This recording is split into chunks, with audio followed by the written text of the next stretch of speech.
Hi friends, ഇന്ന് സനിത എഴുതിയിരിക്കുന്ന ഒരു മെയിലേക്ക് കടക്കാം. മാഡം, എൻ്റെ പേര് സനിത, യഥാർത്ഥ പേരല്ല. എനിക്ക് 30 വയസ്സുണ്ട്. ഞാനൊരു വീട്ടമ്മയാണ്. എൻ്റെ കല്യാണം കഴിഞ്ഞിട്ട് 2 വർഷമേ ആയുള്ളൂ.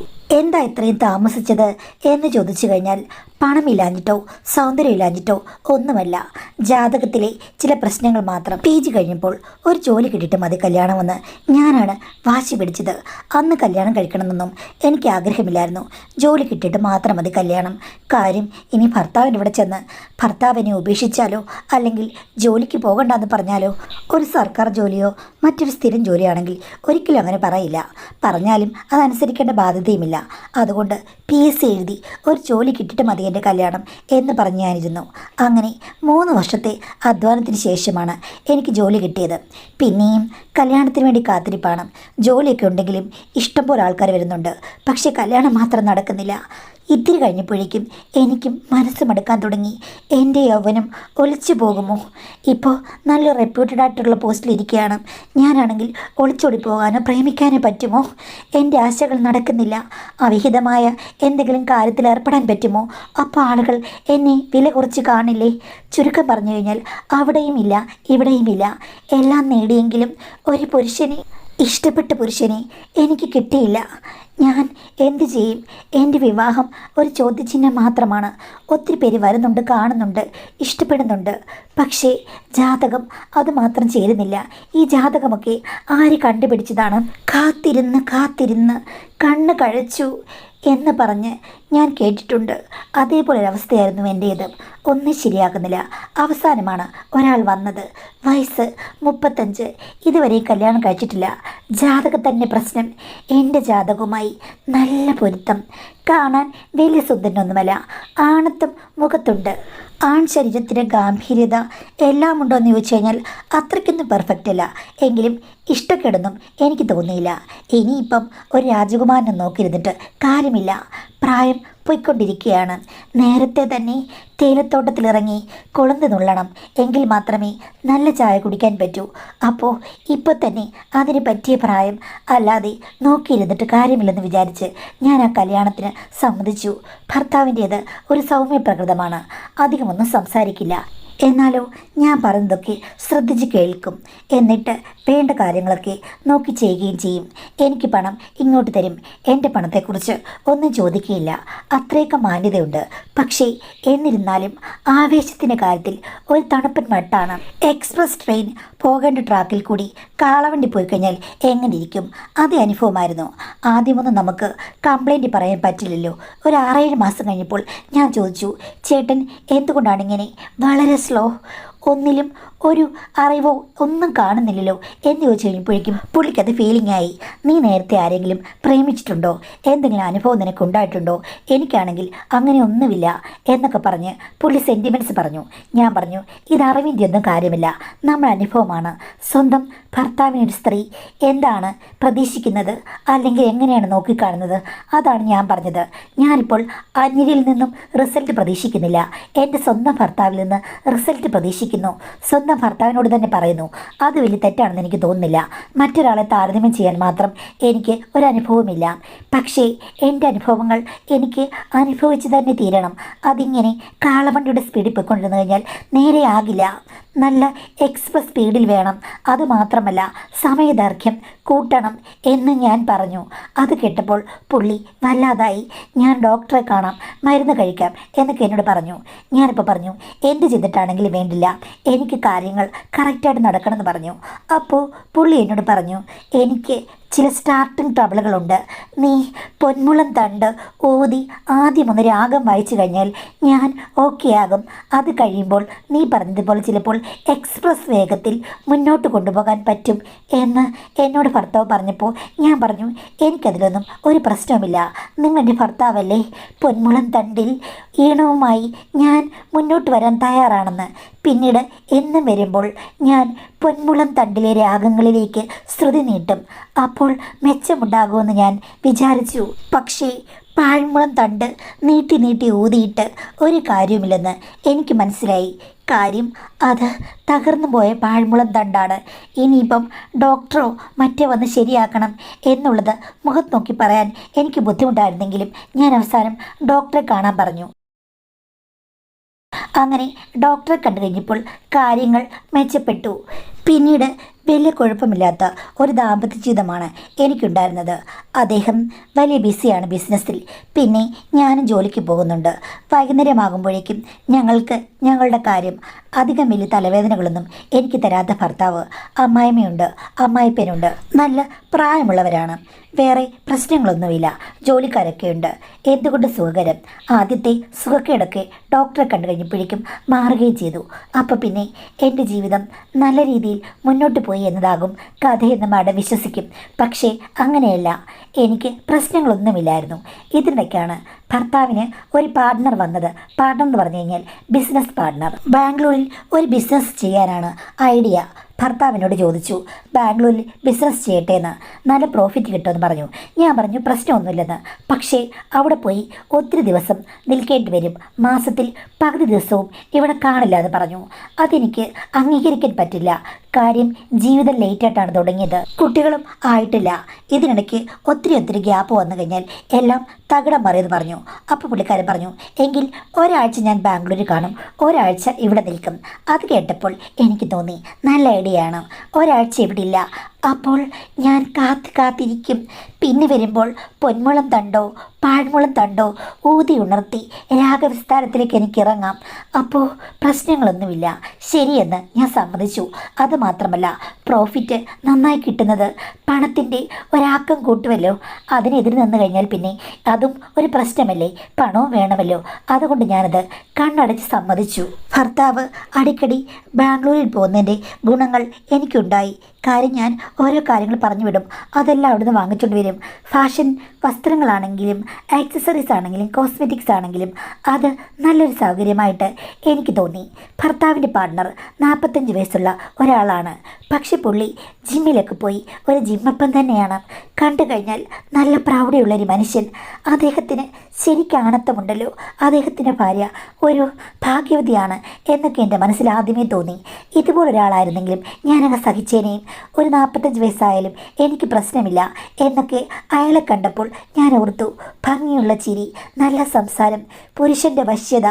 എനിക്കങ്ങനെ കണ്ടപ്പോൾ സത്യം പറഞ്ഞാൽ മാറിലേക്ക് ചായാൻ തോന്നി. അയാളെ കാണുമ്പോഴൊക്കെ ഞാൻ കൊതിയോടുകൂടി അടിമുടി നോക്കും. അകക്കണ്ണിൽ ഞാൻ അയാളെ ഒത്തിരി വട്ടം അളന്നിട്ടുണ്ട്. പക്ഷെ അയാൾ എന്നോട് വളരെ ബഹുമാനത്തോടും മാന്യതയുമായിട്ടാണ് സംസാരിക്കുന്നത്. അങ്ങയുടെ ഫാമിലി ഡീറ്റെയിൽസ് ഒന്നും എനിക്കറിയില്ല. ഭാര്യയും 2 പെൺകുട്ടികളും ഉണ്ടെന്ന് പറഞ്ഞിട്ടുണ്ട്. അതല്ലാതെ എനിക്കറിയില്ല. തൃശ്ശൂരാണ് വീട്. എന്നും അയാളുടെ സൗന്ദര്യവും ആണത്വവും എനിക്കൊരു വിസ്മയമായിരുന്നു. എന്നെ അയാൾ മാഡം എന്നാണ് വിളിച്ചിട്ടുള്ളത്. ഞാനൊരു സർക്കാർ ഉദ്യോഗസ്ഥയാണല്ലോ. അതുകൊണ്ട് ഒരിക്കലും പുള്ളി മാന്യതയുടെ സീമ ലംഘിച്ച് എന്നോട് സംസാരിച്ചില്ല. ഞാനും നല്ല പ്രൗഢഗംഭീരയായ ഒരു കുലസ്ത്രീയെ പോലെ പെരുമാറി. കുലയ്ക്ക് മോഹമുള്ളവളാണോ കുലസ്ത്രീ എന്ന് പണ്ടാരുണ്ടോ ചോദിച്ച പോലെയായിരുന്നു എൻ്റെ കാര്യം. കറക്റ്റാണത്. എൻ്റെ മനസ്സ് ഭർത്താവൊന്നും അറിയില്ലല്ലോ. പക്ഷേ എങ്കിലും അദ്ദേഹം എൻ്റെ മനസ്സറിഞ്ഞതുപോലെ പുകഴ്ത്തി പറയും. എൻ്റെ പാർട്ട്ണർ ദിലീപേട്ടൻ എന്ത് നല്ല ആളാണ്, അങ്ങനെയാണ് ഇങ്ങനെയാണെന്നൊക്കെ. അത് കേൾക്കുമ്പോൾ ഞാനും തലയാട്ടും. കാര്യം നമുക്കിഷ്ടമുള്ള ഒരാളെ മറ്റൊരാൾ പുകഴ്ത്തി പറഞ്ഞത് നമുക്കും ഒരു കുളിരല്ലേ. ശരിക്കും പറഞ്ഞാൽ നിശബ്ദമായൊരു പ്രണയമാണ് എൻ്റേത്. എനിക്ക് ഒന്നിലും പ്രതീക്ഷയില്ല. എൻ്റെ പ്രതീക്ഷകൾ ഒന്നും നടക്കില്ല. പക്ഷേ എങ്കിലും അദ്ദേഹം വരുമ്പോഴുള്ള ചിരി, സംസാരം, അദ്ദേഹത്തിൻ്റെ സൗഗന്ധം ഒക്കെ അനുഭവിക്കാൻ എനിക്ക് ഭാഗ്യമുണ്ട്. അതുതന്നെ ധാരാളമെന്ന് ഞാൻ മനസ്സിൽ വിചാരിച്ചു. സ്വന്തം ഭർത്താവിനെ തന്നെ പൂജിക്കണം, സ്നേഹിക്കണം. ഇല്ലെങ്കിൽ ഞാനെങ്ങനെ കുലസ്ത്രീയാകാം? എൻ്റെ ചിന്തകളെ ഞാൻ അമർത്തി പിടിച്ചു. ഇതിനിടയ്ക്ക് ഹസ്ബൻഡിനോട് പറഞ്ഞു, എടി നീയും ഇടയ്ക്ക് ലീവ് എടുത്ത് ഒരു 3-4 ദിവസം ലീവ് എടുക്ക്. എന്നിട്ട് ഞങ്ങളുടെ ഫ്ലാറ്റിൽ വന്ന് താമസിക്ക്. ബാംഗ്ലൂരൊക്കെ ചുറ്റിക്കാണാമെന്ന്. ഞാനും ഓർത്തു, അങ്ങനൊന്നും ഞാൻ ലീവ് എടുക്കാറില്ല. എന്തായാലും കുട്ടിയൊന്നും ആയിട്ടുമില്ല, ആകുന്നതുമില്ല. അപ്പോൾ പിന്നെ കുറച്ച് ലീവൊക്കെ ഉണ്ട്. അതൊക്കെ എടുത്ത് ഹസ്ബൻഡിൻ്റെ കൂടെ ബാംഗ്ലൂരിൽ പോയി അവിടേക്കൊന്ന് ചുറ്റിയടിക്കാം. അതെങ്കിലും ആകും. ഓഫീസ്, വീട്, ഭർത്താവ് വരുന്നത് നോക്കിയിരിക്കുക. ഇതല്ലാതെ എൻ്റെ ജീവിതത്തിൽ എന്ത് കുന്തമാണുള്ളത്? അപ്പോൾ ഹസ്ബൻഡ് പറഞ്ഞതുപോലെ ഞാനൊന്ന് ചുറ്റിക്കാണാൻ പോകും എന്ന് മനസ്സിൽ വിചാരിച്ച് ഞാനും ഇടയ്ക്കിടയ്ക്ക് എൻ്റെ ലീവുകളൊക്കെ എടുക്കാൻ തുടങ്ങി. അവിടെ നല്ല സൗകര്യങ്ങളൊക്കെയുള്ള വിശാലമായ 2 ബെഡ്റൂമുള്ള ഒരു ഫ്ലാറ്റാണ്. നല്ല സൗകര്യങ്ങളുണ്ട്. അവിടെ പോയി നിൽക്കുമ്പോൾ ഒന്നിനും ഒരു ബുദ്ധിമുട്ടുമില്ല. ആദ്യവട്ടം പോയപ്പോൾ സാധാരണ രീതിയിലായിരുന്നു. പക്ഷേ 2ാം വട്ടം പോയപ്പോൾ ദിലീപേട്ടൻ എന്നോട് പറഞ്ഞത്, ഇവിടെ വന്നു കഴിഞ്ഞാൽ ഷോപ്പിങ്ങും ഭക്ഷണവും മാത്രം പോരാ, കറങ്ങി നടക്കുന്നൊക്കെ ഈ സിറ്റിയിൽ മാത്രമേ ഉള്ളൂ. ഇതിനപ്പുറത്ത് അങ്ങോട്ട് മൈസൂരൊക്കെ പോയാലോ, അല്ലെങ്കിൽ കുറച്ച് ദൂരെയൊക്കെ പോയി കഴിഞ്ഞാൽ നല്ല നല്ല സ്ഥലങ്ങളുണ്ട്. അവിടെ പോയി നിങ്ങൾ രണ്ടുപേരും കൂടെ ചുറ്റിയടിക്കണം. മധുവിധുവിനൊന്നും പോയിട്ടില്ലല്ലോ, അതവൻ എന്നോട് പറഞ്ഞിട്ടുണ്ട്. ബിസിനസ്സും മോളുടെ ജോലിയുമൊക്കെ ആയിട്ട് ഒത്തിരി തിരക്കാണെന്ന് എനിക്കറിയാം എന്ന് പറഞ്ഞപ്പോൾ ഞാനൊന്ന് കോരിത്തെരിച്ചു. എന്നെ മോളെന്ന് വിളിച്ചപ്പോൾ നേരത്തെ മാഡം എന്നാണ് വിളിക്കുന്നത്. പെട്ടെന്ന് പുള്ളി സോറി പറഞ്ഞു. അയ്യോ മാഡം, ഞാൻ അറിയാതെ പറഞ്ഞു പോയതാണ്. മോളെന്ന് ഞാൻ എൻ്റെ ഭാര്യയെ വിളിക്കുന്നതാണ്. ഞാനത് കേട്ട് ചിരിച്ചു. അതൊന്നും സാരമില്ല ദിലീപേട്ട, ഞങ്ങൾ രണ്ടുപേരും കൂടി എവിടെയാ കറങ്ങാൻ പോട്ടേന്ന് ദിലീപേട്ട പറഞ്ഞാൽ മതി. അല്ലെങ്കിൽ എന്തിനാണ് ഞങ്ങളുടെ മധുവിതൊക്കെ ഞങ്ങളുടെ വീട്ടിൽ തന്നെ. ഞങ്ങൾ കറങ്ങാൻ പോകുമ്പോൾ ദിലീപേട്ടൻ എന്താ വരാത്തതും? ഞങ്ങളെയും കൊണ്ട് പല സ്ഥലങ്ങളിലും പോകൂ, പരിചയപ്പെടുത്തൂ. ദിലീപേട്ടൻ ഞങ്ങളോടുള്ളതാണ് ഞങ്ങൾക്കൊരു ആശ്വാസം. അതൊക്കെ സ്വർഗത്തിലെ കട്ടുറുമ്പ് പോലല്ലേ എന്ന് ചോദിച്ചപ്പോൾ ഞാൻ പറഞ്ഞു, ഒരു കട്ടുറുമ്പും ഇല്ല, സ്വർഗത്തിലെ സുന്ദരനായിട്ട് ഞാനങ്ങ് കൂട്ടിക്കോളാം എന്ന് പറഞ്ഞു. പുള്ളി അപ്പം എന്നെ ചോദിച്ചിരുന്നതിൽ ചോദിച്ചു, അല്ല ദിലീപേട്ടൻ ഇത്രയും പ്രായമായിട്ടും എന്തൊരു സുന്ദരനാ. ആഹാ, എനിക്കെത്ര പ്രായമുണ്ടെന്ന് ആര് പറഞ്ഞു? എന്നാലും 45 വയസ്സുണ്ടെന്ന് എന്നോട് ദിലീപേട്ടൻ തന്നെയല്ലേ പറഞ്ഞത്. 45 വയസ്സ് ഒരു പ്രായമാണോ? ഞാൻ പറഞ്ഞ പ്രായമൊന്നുമല്ല, പക്ഷേ എന്നെ ഇതേ മോളെന്ന് വിളിച്ചില്ലയോ? അപ്പോൾ പ്രായമുള്ളവരല്ലേ സാധാരണ മോളെന്ന് വിളിക്കുന്നത്. പിന്നെ ഞാൻ എൻ്റെ ഭാര്യയെ മോളെന്ന് വിളിച്ചത് ഓർത്തങ്ങ് വിളിച്ചതാ എന്ന് പറഞ്ഞ് പുള്ളി തർക്കിച്ചു. എന്തായാലും ഞാൻ ഭാര്യയല്ലേ കേട്ടോ എന്ന് പറഞ്ഞ് ഞാൻ നാണത്തോടെ രംഗം വിട്ടു. പുള്ളിയുടെ മുഖഭാവം ഞാൻ ശ്രദ്ധിച്ചില്ല. എന്തെങ്കിലും ഒരു കുസൃതി കുടുക്ക സംഭാഷണത്തിന് തുടക്കമിട്ടെങ്കിലേ ആണുങ്ങൾ നമ്മളുടെ വരുതിയിൽ വരൂ. എന്തെങ്കിലും ഒരു സൂത്രവാക്യത്തിൽ പിടിച്ചു വേണം നമ്മൾ മുകളിലേക്ക് കയറി വിസ്തൃതമാക്കാൻ. അല്ലെങ്കിൽ ഒന്നും നടക്കില്ല. ഒന്നുകിൽ ആണുങ്ങൾ മുൻകൈയെടുക്കണം, അല്ലെങ്കിൽ പെണ്ണുങ്ങൾ മുൻകൈയെടുക്കണം. അദ്ദേഹം ചിലപ്പോൾ തമാശയായിട്ട് സംസാരിക്കുന്നതാകും. എൻ്റെ മനസ്സിൽ മാത്രമേ മോഹമുള്ളൂ. അദ്ദേഹത്തിന് മോഹമൊന്നും കാണില്ല. ആ മോഹക്കൂട്ടിലേക്ക് അദ്ദേഹത്തെ കൊണ്ടുവരാൻ എനിക്കിപ്പോൾ പറ്റുമെന്ന് തോന്നുന്നു. പണ്ട് സാഹചര്യങ്ങളോ ഒന്നുമില്ലായിരുന്നു. ഇപ്പോൾ പ്രതീക്ഷയുടെ ഒരു നാളം മിന്നുന്നുണ്ട്. ഞാൻ ഇടയ്ക്കിടയ്ക്ക് ബാംഗ്ലൂരിൽ വരുന്നുണ്ട്. അദ്ദേഹത്തെ അടുത്ത് സംസാരിക്കാനുള്ള അവസരം കിട്ടുന്നുണ്ട്. പക്ഷേ ഭർത്താവ് എപ്പോഴും എൻ്റെ കൂടെ ഉണ്ട്. അങ്ങേര് ഒരു ദിവസം അല്ലെങ്കിൽ ഒരു 10 മണിക്കൂർ മാറി നിന്ന് കഴിഞ്ഞ് കഴിഞ്ഞാൽ ആ സമയത്ത് ദിലീപേട്ടൻ അവിടെ ഉണ്ടെങ്കിൽ കറക്കിയെടുക്കുന്ന കാര്യം ഞാൻ ഏറ്റെടുക്കും. കാര്യം എനിക്ക് കോൺഫിഡൻസ് ഉണ്ട്. ഇനി അയാളെയല്ല, അയാളേക്കാൾ വലിയ കാട്ടുകൊമ്പനെ ഞാൻ തളയ്ക്കും. കാര്യം പണ്ട് എനിക്ക് മോഹമില്ലായിരുന്നു. മോഹം കൊണ്ടാൽ ഏത് പെണ്ണും എന്നല്ലേ പറയുന്നത്. അപ്പോൾ ഞാൻ പൂച്ചയെ പോലല്ല, പുലിയെപ്പോലെ ചീറിപ്പായുന്നവളാണ്. പക്ഷേ സാഹചര്യം കിട്ടണം. മനഃപൂർവ്വം ഉണ്ടാക്കിയെടുക്കാൻ പറ്റില്ലല്ലോ. പക്ഷേ എൻ്റെ മനസ്സ് പറഞ്ഞു, സന്ദർഭമുണ്ടാകും. വെയിറ്റ് ചെയ്യൂ കുലസ്ത്രീയെ, വെയിറ്റ് ചെയ്യൂ, നിനക്ക് സന്ദർഭം വരും എന്ന് എൻ്റെ മനസ്സ് പറഞ്ഞു. ഇതിനിടയ്ക്ക് കാറിൽ ഞങ്ങൾ പല സ്ഥലത്തും പോയി. പിന്നീട് ദിലീപേട്ടൻ ഞങ്ങൾക്ക് വരാൻ തുടങ്ങി. അതെനിക്കൊരു ആശ്വാസമായിരുന്നു. ഒരു ദിവസം ദിലീപേട്ടനാണ് വണ്ടി ഓടിക്കുന്നത്. എൻ്റെ ഭർത്താവ് ദിലീപേട്ടൻ മുന്നിലിരിക്കുകയാണ്, ഞാൻ പുറകിലും. 1 മണിക്കൂറുള്ള ഒരു യാത്രയാണ്, ഒരു സ്ഥലത്ത് പോകാൻ വേണ്ടിയിട്ടാണ്. അപ്പോൾ ഞാൻ പറഞ്ഞു, എനിക്കൊരു ഐസ്ക്രീം കഴിക്കണം തോന്നുന്നു. അപ്പോൾ ദിലീപേട്ടനാണ് പറഞ്ഞത്, ദേ ഇവിടെ ഒരു ഐസ്ക്രീം ഷോപ്പുണ്ട്, ഒരു കാര്യം ചെയ്യാം, നമുക്ക് വാങ്ങി കാറിലിരുന്ന് കഴിച്ചിട്ട് പോകാം, അവിടെ ഭയങ്കര തിരക്കാകുമെന്ന്. അങ്ങനെ പറഞ്ഞെങ്കിലും ദിലീപേട്ടനും എൻ്റെ ഭർത്താവും കൂടെ ഇറങ്ങിയാണ് പോയത്. ഞാൻ കാറിൽ തന്നെ ഇറങ്ങി. ദിലീപേട്ടൻ ആദ്യം ആ ഐസ്ക്രീം വാങ്ങിച്ചുകൊണ്ട് വന്നു. ഹസ്ബൻഡ് അപ്പുറത്ത് എവിടെയെങ്കിലും ഒന്നിന് പോകാൻ വേണ്ടിയിട്ട് അങ്ങോട്ട് പോയതാണ്. ദേ അവൻ്റെ അങ്ങോട്ട് പോയിട്ടുണ്ട്, ഇപ്പോൾ വരും, ഒരു 5 മിനിറ്റ് എന്ന് പറഞ്ഞു. എനിക്ക് കാര്യം മനസ്സിലായി. പക്ഷേ ഞാൻ ഐസ്ക്രീം വാങ്ങി കഴിഞ്ഞപ്പോഴേക്കും അത് ഐസ്ക്രീമിലായിരുന്നു, ചോക്കോ ബാർ പോലെ ഒരു സ്പെഷ്യൽ ബാറായിരുന്നു. ഞാൻ പറഞ്ഞത് ഐസ്ക്രീം അല്ലല്ലോ, ചോക്കോ ബാർ അല്ലേ എന്ന് ചോദിച്ചപ്പോൾ പുള്ളിക്കാരൻ പറഞ്ഞു, ഇവിടുത്തേത് സ്പെഷ്യൽ ഒരു ബാറാണ്, ഇതാണ് ഇവിടുത്തെ സ്പെഷ്യാലിറ്റി, അല്ലാതെ ഐസ്ക്രീം അല്ല എന്ന് പറഞ്ഞു. അത് കേട്ട് കഴിഞ്ഞപ്പോഴേക്കും ഞാൻ ഐസ്ക്രീം ബാർ ഒന്ന് നുണഞ്ഞു നോക്കി. ശരിയാണ്, നല്ല ടേസ്റ്റ്, സൂപ്പർ. ഇതുവരെയും ഇങ്ങനൊരു ഐസ്ക്രീം ബാർ ഞാൻ നുണഞ്ഞിട്ടില്ല. പുള്ളിക്കാരൻ അവിടെ ആ ഗ്ലാസിനോട് ചേർന്ന് നിന്നുകൊണ്ട് ഐസ്ക്രീം കഴിക്കുകയാണ്. അതിനിടയ്ക്ക് എന്നോട് ചോദിച്ചു എങ്ങനെയുണ്ടെന്ന്. ഞാനാണെങ്കിൽ പാതി വായിലാക്കിക്കൊണ്ട് പറഞ്ഞു, കൊള്ളാം എന്നുള്ള രീതിയിൽ. എന്താ ഒരു ശബ്ദവും കേൾക്കുന്നില്ലോ എന്ന് പറഞ്ഞു. അപ്പം ഞാൻ പറഞ്ഞു, ഞാനിതേ ഐസ്ക്രീം വായി വെച്ചാൽ പറഞ്ഞെന്നും, ഐസ്ക്രീം വായിൽ നിന്ന് എടുത്തിട്ട് വേണ്ടേ പറയാനെങ്കിൽ അല്ലേ മനസ്സിലാകൂ കൊള്ളാമോ കൊള്ളത്തില്ലയോ എന്ന്. ഞാൻ വാങ്ങിച്ചു തന്നല്ലേ, അതിൻ്റെ ഒരു റിസൾട്ട് കേൾക്കാൻ എനിക്ക് ആഗ്രഹമില്ലേ എന്ന്. അപ്പം ഞാൻ പറഞ്ഞു, പറഞ്ഞല്ലോ ഞാൻ ഐസ്ക്രീം വായിന്ന് മാറ്റിയിട്ട് കൊള്ളാം, സൂപ്പറാണ് എന്ന് പറഞ്ഞു. പുള്ളി അപ്പോൾ പെട്ടെന്ന് എൻ്റെ നേർക്ക് തിരിഞ്ഞു കേട്ടോ. പുള്ളി എനിക്ക് കഴിച്ചുകൊണ്ട് തിരിഞ്ഞാന്ന് തോന്നുന്നു. എനിക്ക് തോന്നുന്നു കൈകൾ ഊന്നി കാറിൻ്റെ മുകളിൽ ഊന്നിക്കൊണ്ട് അവിടെ ആ ഒരു ഐസ്ക്രീം ബാർ കഴിക്കുകയാകും. പക്ഷേ ഞാൻ നോക്കുമ്പോൾ എനിക്ക് കൺമുന്നെയാണ് എന്തൊക്കെയോ തെളിഞ്ഞു കാണുന്നത്. എനിക്ക് ഇരിക്കപ്പുറതിയില്ല. പ്രതീക്ഷിച്ച കേന്ദ്രങ്ങൾ എൻ്റെ മുന്നിലേക്ക് വരുന്നത് പോലെ എനിക്ക് തോന്നി. ആ സമയത്ത് ഞാനൊരു കുലസ്ത്രീയാണെന്നുള്ള കാര്യം ഞാനങ്ങ് മറന്നുപോയി. എനിക്കൊരു കുസൃതി തോന്നി. കേന്ദ്രഭാഗങ്ങൾ എപ്പോഴും ചൂട് പിടിച്ച് കിടക്കും, പക്ഷേ തണുപ്പിക്കേണ്ടത് ആരുടെ കടമയാണ് എന്നോർത്ത് ഞാൻ കഴിച്ചുകൊണ്ടിരുന്ന ഐസ്ക്രീം ഒന്നവിടേക്ക് പതിപ്പിച്ചു. പെട്ടെന്ന് ഔച്ച് എന്ന് പറഞ്ഞ് അദ്ദേഹം തുള്ളിച്ചാടുന്ന പോലെ തോന്നി. അതാരായാലും തുള്ളിച്ചാടില്ലേ. അപ്രതീക്ഷിതമായ ഞെട്ടൽ. പുള്ളി പെട്ടെന്ന് തല താഴ്ത്തി എന്നോട് ചോദിച്ചു, താൻ എന്തായി കാണിച്ചത്, എന്താ അവിടെ നടന്നത് എന്ന് ചോദിച്ചു. ഞാനപ്പോൾ ആ ഐസ്ക്രീം ബാർ നുണഞ്ഞുകൊണ്ട് എന്ന് പറഞ്ഞു. പുള്ളി വെച്ചു, എന്താ നീ എന്താ കൊച്ചുകുട്ടിയാണോ, ഇത്രയും പ്രായമായില്ലേന്ന്. ഞാൻ പറഞ്ഞു, ചേട്ടന് അത്ര ഒരു പ്രായമൊന്നും ആയിട്ടില്ലല്ലോ എന്നല്ലേ പറഞ്ഞതും. എനിക്കാണെങ്കിൽ ഒട്ടും പ്രായമായിട്ടില്ല. എനിക്കൊരു 14-കാരിയുടെ മനസ്സാണെന്ന്. മനസ്സ് മാത്രമല്ലേ ഉള്ളൂ 14-കാരിയുടെ. ഇപ്പോൾ 30 വയസ്സല്ലേന്ന് ചോദിച്ചു. ഞാൻ പറഞ്ഞു, ശരി, ഓക്കെ, എന്നാൽ എൻ്റെ മനസ്സും എൻ്റെ വയസ്സും ഒന്നും ഇനി ദിലീപേട്ടനോട് ഞാൻ എക്സ്പ്രസ് ചെയ്യുന്നില്ല, പോരെ എന്ന് പറഞ്ഞ് ഞാൻ പിണങ്ങി അപ്പുറത്തെ സൈഡിലേക്ക് മാറിയിരുന്നു. അപ്പോൾ എന്നോട് പുള്ളി പറഞ്ഞു, ഞാൻ വെറുതെ തമാശ പറഞ്ഞതാ, നീ പിണങ്ങരുത്, ദേ അവൻ വരുന്നുണ്ട്, നമുക്ക് നമ്മുടെ യാത്രയുടെ മൂഡ് നഷ്ടപ്പെടുത്തരുത് എന്ന് പറഞ്ഞു. ഞാൻ പറഞ്ഞു, എൻ്റെ മൂഡ് ദിലീപേട്ടൻ നഷ്ടപ്പെടുത്തരുതെന്ന്.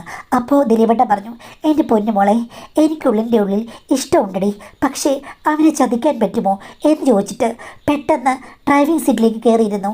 അപ്പോഴാണ് എൻ്റെ മനസ്സിൽ 1000 ലഡുക്കൾ ഒന്നിച്ച് പൊട്ടിയത്. എനിക്ക് മനസ്സിലായി, എല്ലാം ഇനി നടക്കാൻ അവസരങ്ങൾ അതുമാത്രം പ്ലാൻ ചെയ്തുണ്ടാക്കണം. ഇനി അങ്ങോട്ടും ഇങ്ങോട്ടും സംസാരിക്കാൻ യാതൊരു വിധത്തിലുള്ള തടസ്സങ്ങളുമില്ല. ഭർത്താവ് വന്നപ്പോൾ ഞാൻ വളരെ സ്നേഹത്തോടുകൂടി നോർമലായിട്ട് പെരുമാറി. ദിലീപേട്ട മേടിച്ചെന്ന ഐസ്ക്രീം നല്ലതാണ്, ചേട്ടൻ കഴിച്ചോന്ന് ചോദിച്ചു.